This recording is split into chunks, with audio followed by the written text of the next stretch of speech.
রাজশাহীর নওহাটায় জমে উঠেছে অস্থায়ী কোরবানির পশুর হাট। হাটের খবর জানাতে যুক্ত হচ্ছেন প্রতিনিধি বুলবুল হাবিব। রাজশাহীতে ৩১টি কোরবানির পশুর হাট স্থায়ী এবং অস্থায়ী মিলে আসলে এই হাটটা যে নওহাটা হাট রয়েছে এটা আসলে অস্থায়ী কোরবানির পশুর হাট। এখানে এই কোরবানি ঈদ উপলক্ষে কিন্তু এখানে হাটটা তৈরি হয়েছে এবং এখানে আমরা দেখতেছি যে আসলে প্রচুর গরু এবং ছাগলের আমদানি হয়েছে এবং ছাগল এবং দাম কম এবং গরুরও দাম মোটামুটি কম। খামারিরা যেটা বলছেন যে আসলে কম দাম হওয়ার কারণে আসলে ঠিকভাবে তারা যে দাম পাওয়ার কথা সে দাম পাচ্ছেন না। তবে তারা মানে যেহেতু আরও কয়েকদিন আছে এবং অন্যান্য হাট রয়েছে, তারা এই হাটে যদি কম দামে চায় অনেকে নাও বিক্রি করবেন না, অন্য হাটে নিয়ে যাবেন।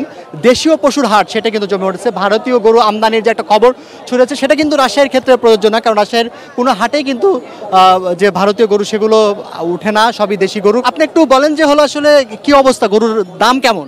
গরুর দাম তো খুবই হালকা দাম, পয়সা তো লস, অনেক টাকা লস। কি অবস্থা একটু বলেন তো, দাম কেমন বলতেছে? দাম চাইতে আছে কিন্তু কেনা বেচা হইতেছে না, এখন একটু কম কমই চলছে, এই অবস্থা আছে। এই যে গরুর হাট, এই গরুর হাটে আসলে খামারিরা অনেক পরিশ্রম করে গরুগুলো নিয়ে আসছেন। তারা প্রত্যাশা থাকে যে দাম একটা ন্যায্য দাম পাবে, তো সেজন্য আসলে দাম একটু আমদানি প্রচুর হয়েছে, ক্রেতা কম। তো তারা আশা করছেন যে অন্য হাটগুলোতে হয়তো বা ক্রেতার সমাগম বেশি হলে তারা তাদের ন্যায্য মূল্যে গরুগুলো বিক্রি করতে পারবেন।